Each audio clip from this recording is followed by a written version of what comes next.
como les seguía comentando, ahora vamos a pasar a ver el tromboembolismo pulmonar. El tromboembolismo pulmonar es una afección en la cual va a presentar los siguientes factores de riesgo, ¿no? Va a haber un factor de riesgo quirúrgico, o sea, un postoperado, que se encuentre postrado mucho tiempo, puede ser posparto, puede ser un paciente con cáncer que aumenta, un paciente con cáncer tiene mayor riesgo de generar trombos. Entonces, el tromboembolismo pulmonar es una patología en la cual un émbolo, que es una parte de un trombo que se ha generado en alguna parte del cuerpo, viaja y obstruye la circulación pulmonar. Entonces, eso es un TEP. Hay muchos factores que lo te predisponen a, como dije, quirúrgicos, una sepsis reciente, la medicación que toma el paciente, una trombofilia. Entonces, también va a haber una calculadora de riesgo de trombosis venosa profunda, ¿no? La trombosis venosa profunda es otro factor de riesgo para generar un TEP. Esta calculadora de riesgo de la trombosis venosa profunda se le conoce como índice de Wells, ¿ya? Ahora, ¿qué más vamos a verificar ahora? Vamos a ver que un EKG en un paciente con un tromboembolismo pulmonar suele ser solamente en el 20% característico, ¿no? Va a ser, va a haber una modificación en la onda, en el punto S de la derivada uno, en la onda Q de la derivada 3 y de la derivada 3 la onda T, ¿ya? El AGA va a ser el de un paciente hipoxémico. Recordar que si nos da un paciente con un CO2 aumentado correspondiente a una insuficiencia respiratoria aguda de tipo 2, descartamos prácticamente el TEP, ¿no? Un TEP con aumento de CO2 no es un TEP. Luego, la radiografía de tórax del paciente va a ser normal. Entonces, estas tres cosas que acabo de mencionar no son tan importantes para el TEP. Lo más importante del TEP es su clínica, ¿no?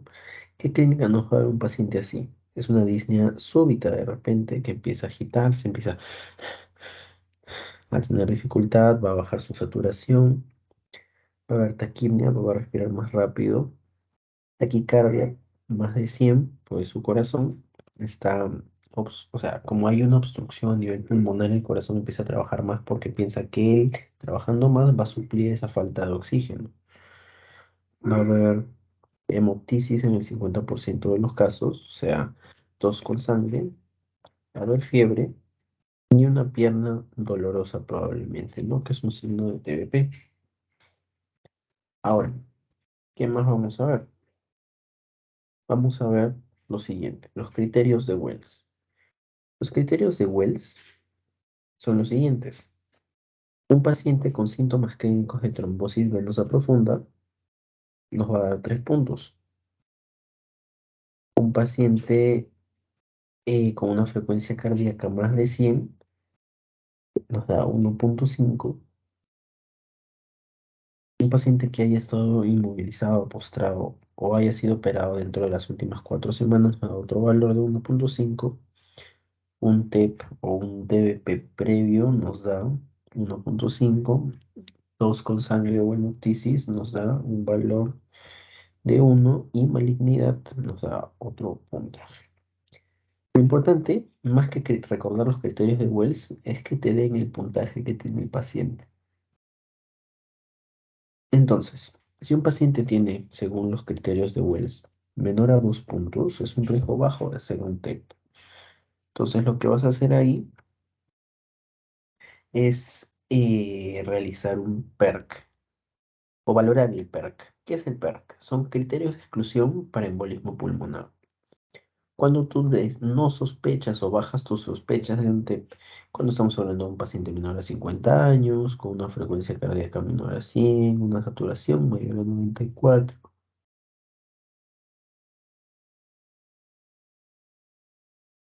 va a haber ausencia de hinchazón unilateral en miembros inferiores, no va a haber hemoptisis, etcétera, ¿no? Entonces, si te da menos de 2 en los criterios de Wells, no es un TEP. Si te da entre 2 y 6, hay un riesgo moderado de que sí sea un TEP. Por eso vas a realizar el examen, la prueba del dímero D. Este dímero D, si te da un valor muy alto, vas a hacer lo mismo que si en los criterios de Wells fueran mayor a 6 con un riesgo elevado. ¿Qué quiere decir esto? Quiere decir lo que estamos viendo acá.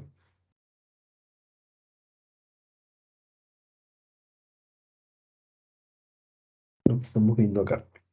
Vas a sacar un angiotem. El angiotem te va a permitir, ¿qué cosa? Evaluar los vasos sanguíneos.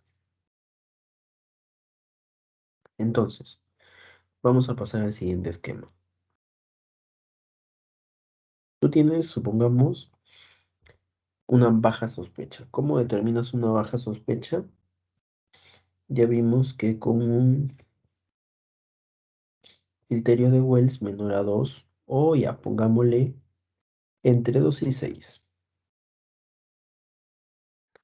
Entre 2 y 6 estamos hablando de una baja sospecha. Una alta sospecha, según criterios de Wells, es mayor a 6. Entonces, si tú tienes una baja sospecha, como verás, sospecha, lo que vas a hacer es sacar el dímero D. Si el dímero D te da negativo, descartas teta. Si el dímero D te da positivo, sacas una angiotem. Esta angiotem va a venir acompañada de una ecocardio y una evaluación hemodinámica. Si el paciente,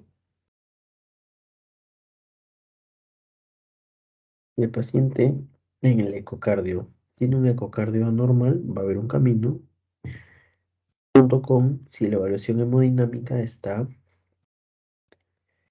no estable. Ese es si el ecocardio está anormal y la evaluación hemodinámica nos da que el paciente no esté estable, va a haber un camino. Mientras que va a haber otro camino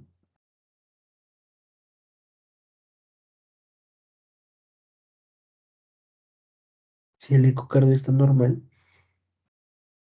y la evaluación hemodinámica es estable. Entonces, ¿cuándo más vas a sacar un angiotem? Un angiotem lo vas a sacar también cuando hay una alta sospecha. O sea, aparte, si el dímero D está elevado, sacas angiotem. Si hay una alta sospecha de TEP, sacas angiotem.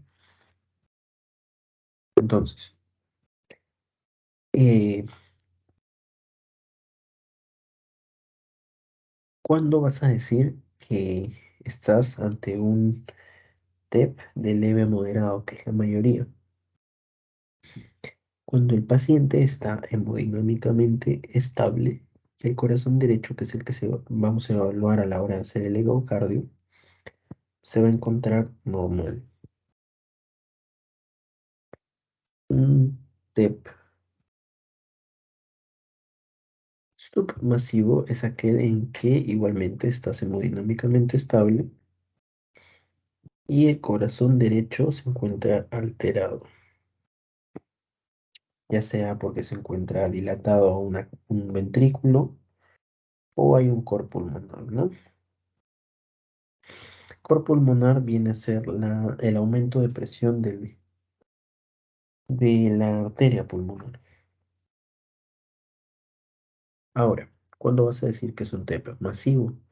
Cuando el paciente se encuentra hemodinámicamente inestable o hay falla múltiple de órganos, ¿no? Pero para no complicarnos la existencia, lo que hay que revisar es lo siguiente. Primero, de leve a moderado. ¿Qué va a pasar?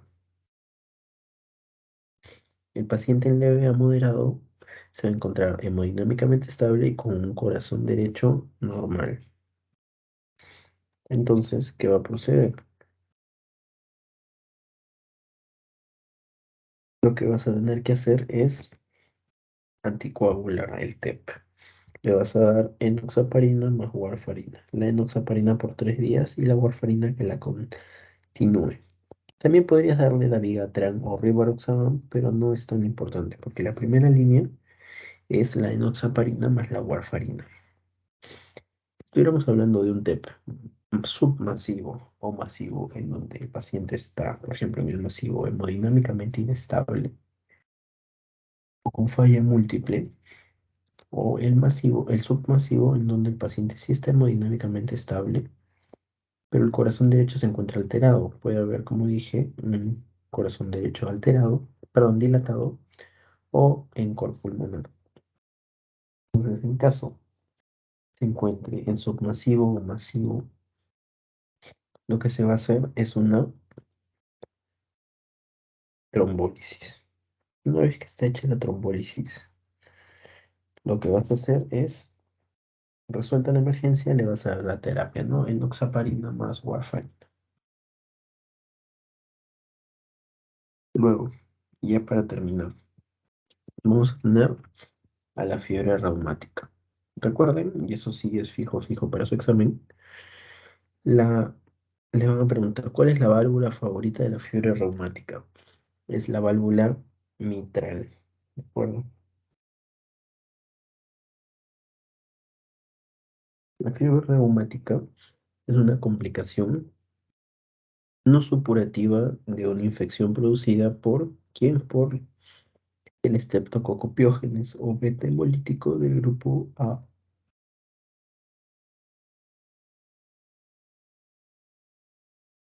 ¿Qué produce este Streptococcus pyogenes?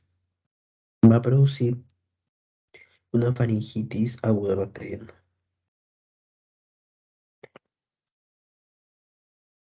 Entonces, ¿qué va a ocurrir? Casi entre el 40 al 50% de pacientes que sufren una faringitis aguda bacteriana por Streptococcus pyogenes, lo que van a hacer es presentar secuelas valvulares. Principalmente, como dije, la válvula favorita de la fiebre reumática es la estenosis mitral, ¿no? ¿En qué consiste? Que la válvula mitral, que comunica la aurícula izquierda con el ventrículo izquierdo, lo que hagan es que esté muy, muy cerrada. En consecuencia, al momento de la contracción, lo que hay en la aurícula izquierda no va a llegar completo a el ventrículo izquierdo.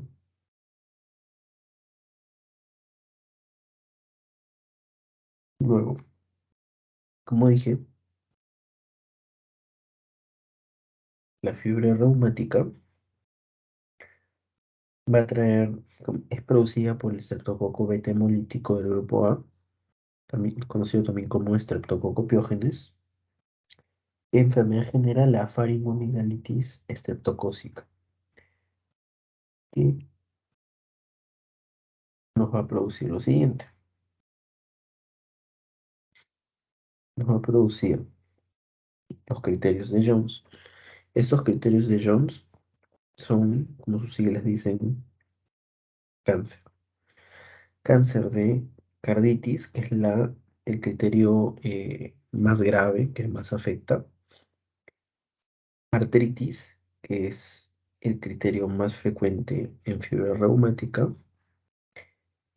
Vamos a los nódulos subcutáneos, a la corea de Sydenham y al eritema marginal. Estos son criterios mayores, los de cáncer, ¿no? Carditis, artritis, nódulos subcutáneos, corea de Sydenham y eritema marginal. Luego, los criterios menores tenemos las siglas RIF, reactante de fase aguda como aumento del PCR y aumento del BSG. Vamos a tener un intervalo PR aumentado, vamos a tener fiebre y vamos a tener artralgias. Esos son criterios menores. Entonces,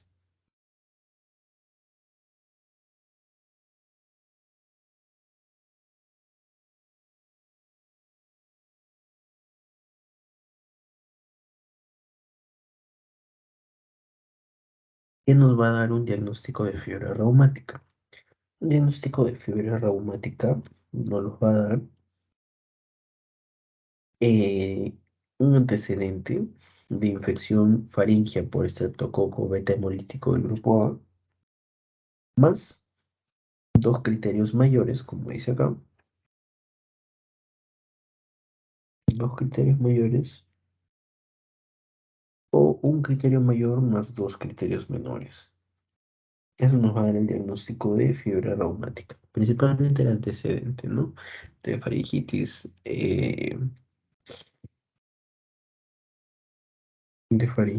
aguda bacteriana. Entonces, ¿cuál va a ser el tratamiento? El tratamiento para la fiebre reumática es la penicilina G benzatínica. ¿Qué vamos a hacer con la penicilina G benzatínica? Esta lo que se hace es dar cada 3 o 4 semanas por 10 años después del episodio más frecuente para prevenir recurrencias y una cardiopatía reumática progresiva. O sea, se va a dar como profilaxis la penicilina G cada 3 a 4 semanas por 10 años desde el último episodio que se presentó. Ya dijimos que los criterios de Jones es dos criterios mayores o uno mayor y dos menores. ¿Cómo se va a hacer la profilaxis? La profilaxis se va a hacer en caso no haya secuela valvular, pero el bebé tenga, perdón, el niño tenga antecedente de infección por estreptococo beta hemolítico. Si no hay secuela valvular, la profilaxis será hasta los 21 años. Si sí hubiera secuela valvular detectada por ecocardio, se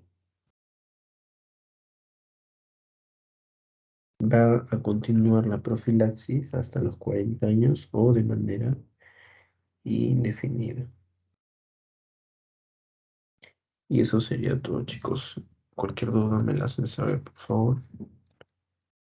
Gracias.